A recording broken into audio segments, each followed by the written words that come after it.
In this week's episode, we explore the farmed salmon market for both the present and future landscapes, and also investigate a range of salmon products to conclude that not all farmed salmon are created the same. The farmed salmon market is extensive. According to Kontali salmon data, the Global Atlantic Salmon Market is estimated to produce 2.4 million metric tons of salmon annually, and worth an estimated $16.7 billion, according to the FAO statistical data. The industry ranges from larger players, such as Mowi and Leroy, who annually produce over 400,000 and 180,000 metric tons respectively, to larger operations such as Atlantic Sapphire and New Zealand King Salmon, who produce around 10,000 tons annually. For this report, we selected 4 farmed salmon companies with products that were slightly different from each other to provide a range. These companies are Atlantic Sapphire, Leroy, New Zealand King Salmon, and AquaBounty. For full transparency, none of the content in this report is sponsored, and some farmed salmon producers opted not to participate in disclosing information about their products for this exercise. Atlantic Sapphire produces an Atlantic salmon inland that is marketed as an all-natural and sustainably raised in their blue houses, which is their aquaculture equivalent of greenhouses. Leroy produces an Atlantic salmon in open net pens that contain a higher level of omega-3 than branch average, 0 antibiotic use, and contains lower levels of toxins than fatty wild fish, including wild salmon. New Zealand King Salmon produces a king salmon in open net pens and is marketed as a rare, unique breed with a 20-plus year specific breeding program that selects only the best culinary traits such as high oil content, striking marbled fat lines, bright orange flesh, sweet and umami flavors, and buttery texture. And lastly, we have AquaBounty, who is best known for breeding the world's first genetically modified fish by combining a gene from a wild Pacific Chinook salmon and an ocean pout with the genetic structure of an Atlantic salmon for the purposes of accelerating its growth. AquaBounty is producing their Aqua Advantage Atlantic salmon inland that is marketed as a nutritious, affordable Atlantic salmon raised in a safe, secure, and sustainable way that is free of antibiotics, microplastics, and contaminants. Although Aqua Advantage salmon is not currently being sold, they are forecasting that the first harvest of this salmon for Q4 of 2020. When comparing these 4 products, it was interesting to see the similarities and differences, such as all 4 Atlantic salmon products were produced with 0 antibiotics, hormones, pesticides, or synthetic pigments.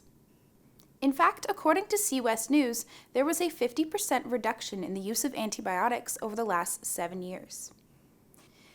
In speaking to Damien Clare with Atlantic Sapphire, he advises that some farm sites are antibiotic-free and some are still using them, and that for Norway, they have been antibiotic-free for a few years now.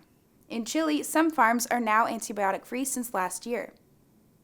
With regards to contaminants from PCBs, all 4 companies monitor and perform regular testing to government regulation standards. PCBs in farm-raised salmon come from the feed, so if you have concerns about PCBs, be sure to ask the producer for a breakdown of what the salmon are fed.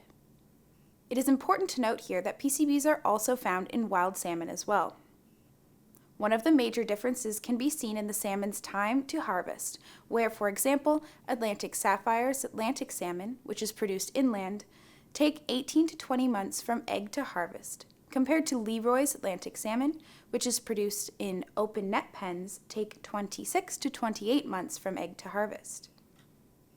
In speaking to Leroy, they advise that they are now in the midst of implementing a large smolt strategy, where they keep the fish on land-based recirculating facilities, or RAS, until they have a weight of 300 to 500 grams. They believe that this will make a stronger and more robust fish that will have a lower mortality rate, stronger sea lice resistance, and higher quality.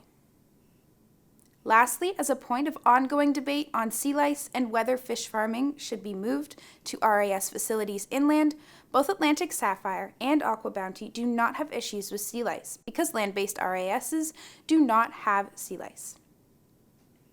However, in talking to New Zealand King Salmon, who farm their salmon in open net pens, advise they do not have sea lice issues in New Zealand.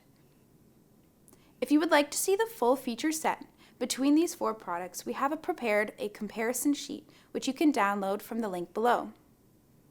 As for an outlook on the farmed salmon industry over the next year, we spoke to the Fish Site senior editor, Rob Fletcher. He advised, from his own perspective on the salmon farming sector, it's going to be a big year for the deployment of offshore aquaculture systems, and, at the same time, the increased production in land-based RAS. Sea lice are, as ever, going to be the subject of debate, with rules possibly changing in Norway regarding the use of mechanical lice removal treatments and concerns over the use of cleaner fish options for reducing lice numbers that may become limited. The increased use of alternative feed ingredients is also likely to be an ongoing theme in this sector.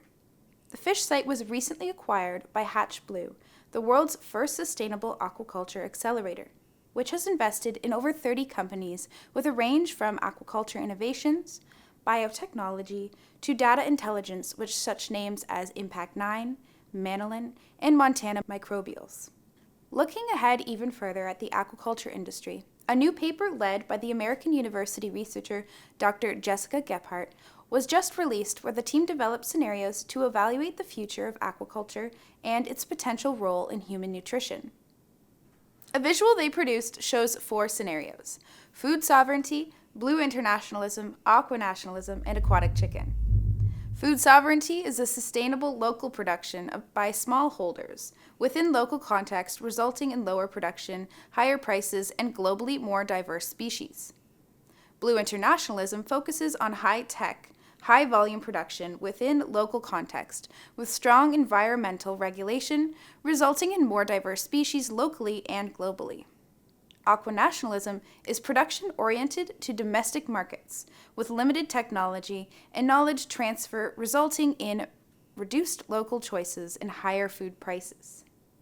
And finally, the aquatic chicken focuses on mass production at low cost, with limited environmental regulation, resulting in production focused on few highly productive species. We've also provided a link to this paper below the video. No matter where you stand on wild capture seafood versus aquaculture, my recommendation is that you keep a pulse on what the aquaculture industry is working on. We have all seen what can happen when venture capital-backed tech startups develop successful companies, i.e. Silicon Valley. As investors continued to look for new opportunities, it was only a matter of time before they noticed how much untapped potential there was in the seafood industry. Thank you for joining me for the Tradex Foods 3-Minute Market Insight. This has been Tasha Cadence reminding you to stay safe, buy smart, and eat more seafood.